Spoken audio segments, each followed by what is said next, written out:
पीडित महिलेने सुशील कराड वगैरे तिघांविरुद्ध पोलिसांकडे एक तक्रारी अर्ज दाखल केलेला होता।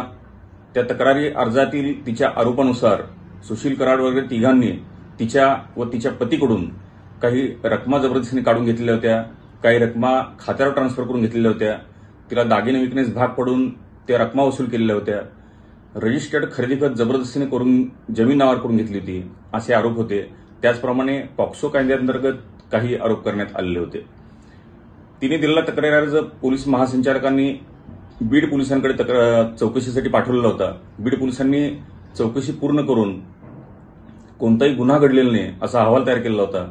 त्यानंतर तिने MIDC पोलीस स्टेशन सोलापूर येथे एक फिर्याद दाखल केलेली होती, परंतु MIDC पोलिसांनी सुद्धा प्राथमिक तपास पूर्ण करून घडलेल्या घटना या परळी शहरात घडलेल्या असल्यामुळे तिने तिथे दाद मागावी असं तिला समजपत्र दिलेलं होतं। त्यामुळे त्याविरुद्ध तिने सोलापूर येथील सत्र न्यायालयामध्ये खाजगी फिर्याद दाखल केलेली होती। ती फिर्याद दाखल केल्यानंतर न्यायालयाने आरोपींना समन्स बजावलेलं होतं। त्यामध्ये आम्ही आरोपीतर्फे हजर होऊन म्हणणंही दाखल केलेलं होतं। त्या प्रकरणामध्ये न्यायालयाने सुरुवातीला MIDC पोलिसांनी अहवाल सादर करावा असा आदेश केलेला होता।